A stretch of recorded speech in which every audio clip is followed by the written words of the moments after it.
Thank you, Ranjit. Thank you, Kirti, for the generous introduction and the respect you give. I would like to agree with Pradeep and some mentioned by somebody else also that industry is playing a role in changing or propelling the change.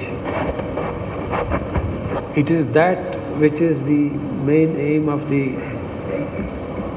title of the course. And I have understood like that and tried to put in my talk the industry playing role.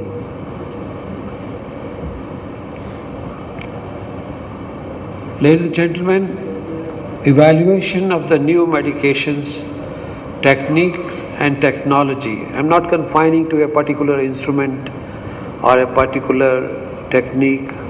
In general, creating awareness of the misleading evidences which the industry tries to do, and we have to be alert to that. We are trapped by technology. Sometimes I feel whether the machine is the master or this mouse is the master. If machine is the master, it sounds of disaster. Technology, techniques and investigations over the last few years have improved the understanding of the disease and health and helped manage it better. There is no denial. Every day we hear about the new ideas, demands, a new approach, brings a new technique. Continuous improvement in the outcomes cannot be accomplished by simply continuing with the technique and technologies that led us to the success in the past. We admit that we have to change because it is certainly improving the management of the disease. Nelson Jackson mentioned, I do not believe you can do today's job with yesterday's method and be in business tomorrow. If we had not accepted the change, we would not have evolved to this extent. We have accepted the change. But remember, while necessity is the mother of invention, achieving name, fame, money are also close relatives. The industry comes to play that. If nothing else, industry brings in a new machine or a new model of the old with diode displays and a talking, prompting lady with very little effect on the outcomes. The cost comes along and that makes you think whether to go for the change. Scenario today expects change to become a permanent attitude, but it may bring stress and frustration. And R.K. Lakshman has mentioned at one time that an ability to complicate simplicity is the other name of progress. Obsolete word, if you look into the Oxford Dictionary, today reads any really expensive state-of-the-art equipment you bought last year.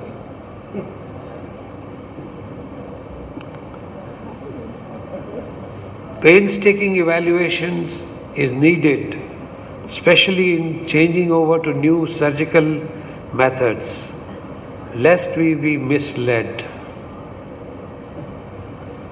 I have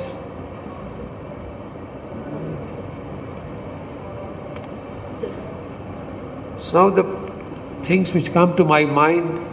I'm trying to put it before you to finally take the decision at your level. Current culture is West oriented. New is the best. Henry Ford, the great automaker, was asked by a journalist, which is the best car? And he said, the new car. The words like outdated and old-fashioned are shunned and used by us for others. State-of-the-art, pioneer, newest are preferentially and happily used by self.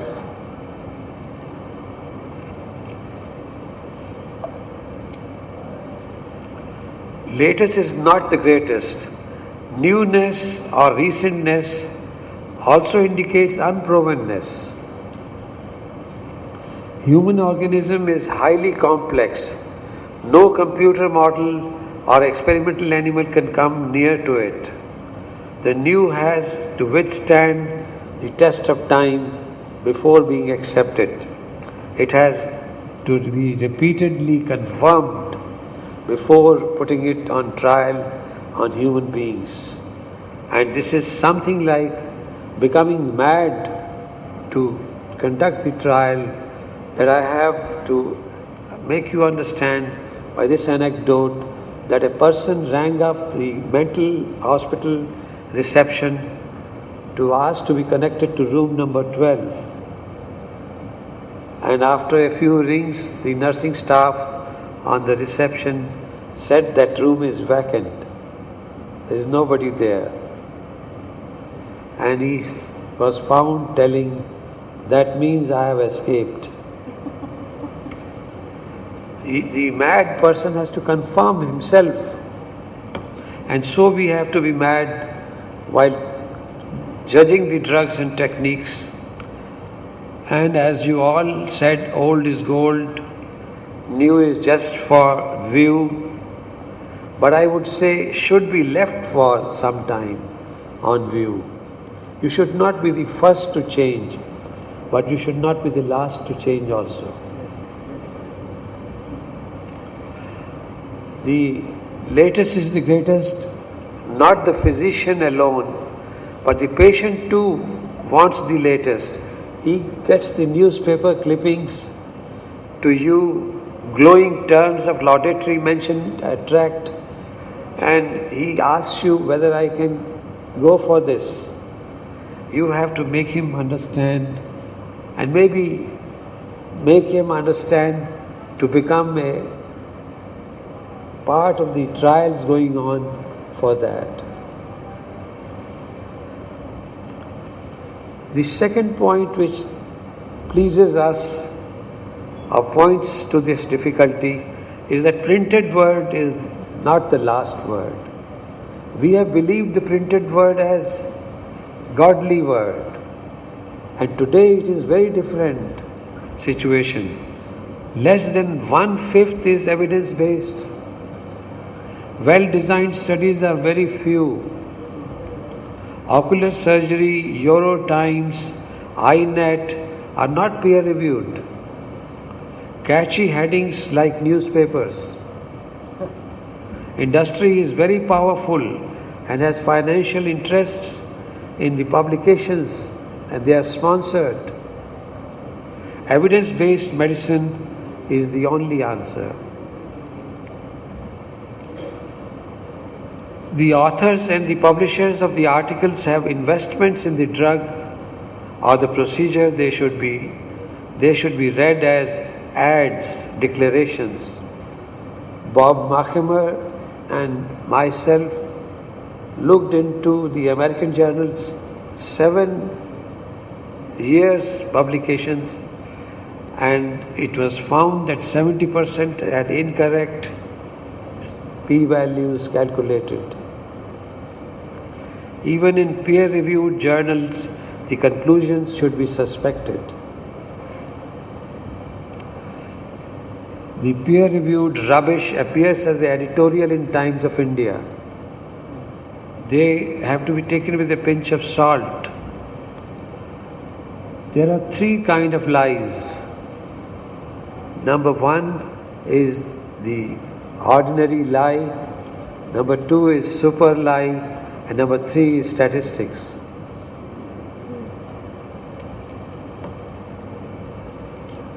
The glaucoma people would tell me that latanoprost group of drugs, 70 papers have been examined comparing what is written in the abstract and what is written in the body of the paper. The conclusion which we see very often as the guiding force to us is showing something else than what is actually drawn in the body of the paper. Copy from one, it's plagiarism. Copy from many, it is research. You heard the stem cell line fraud from the professor in Korea. He has been jailed.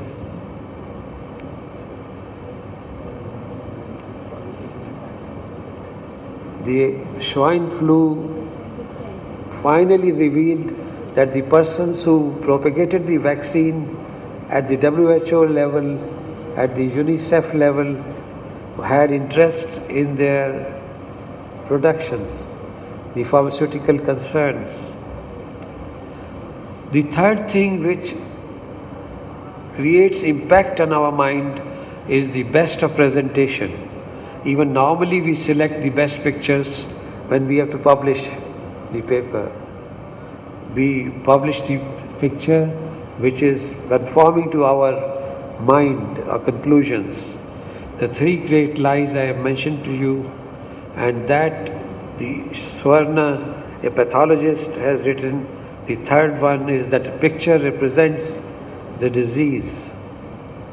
The digital programming of today can alter the scientific publications, the scientific presentation so much by magnifying the field, by illuminating the field, by changing the contrast, that the picture gets manipulated totally. The pharma representative is the other man who teaches you about the new techniques and technology and the drugs.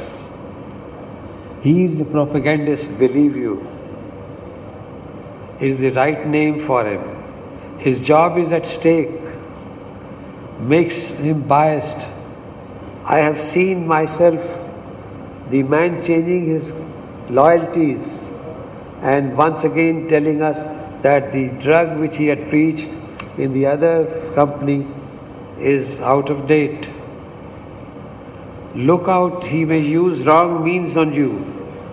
Generous sampling, offer of the travel, discounts. The representative gives you drugs for cataract and diabetic retinopathy.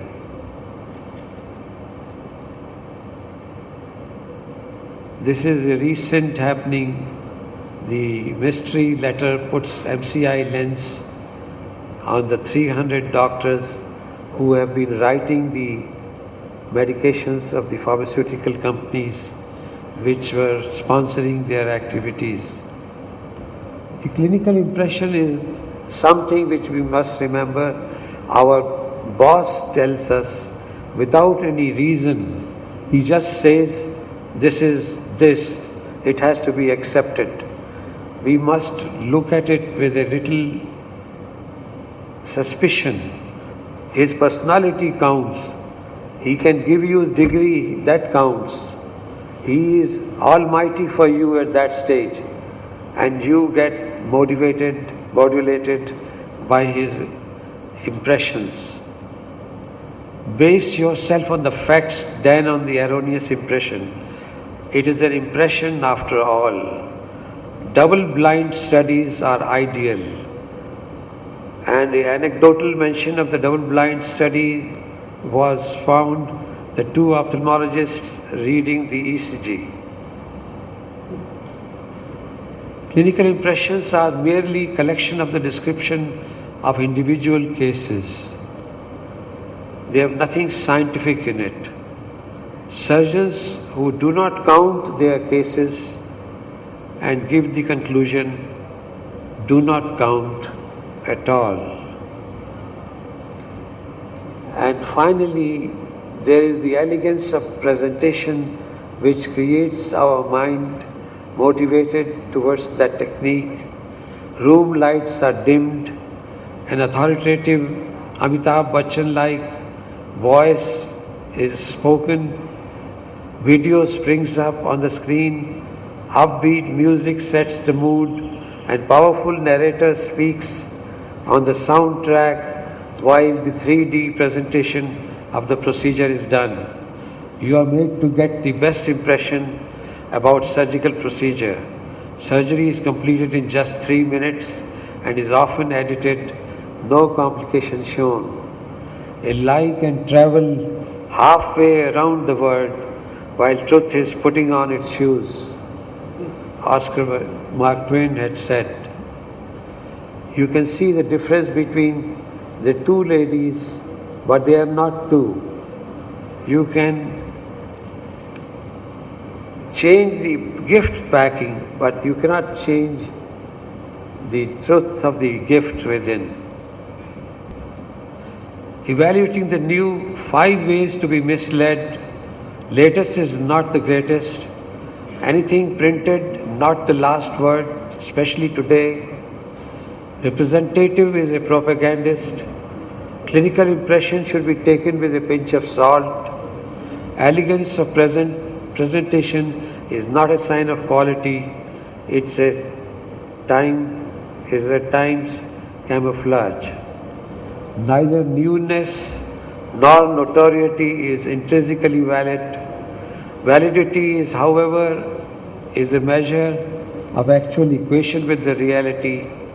Proper scientific methods and not pretty graphs, nor passionately delivered presentations, nor beautifully produced and gift-packed videos.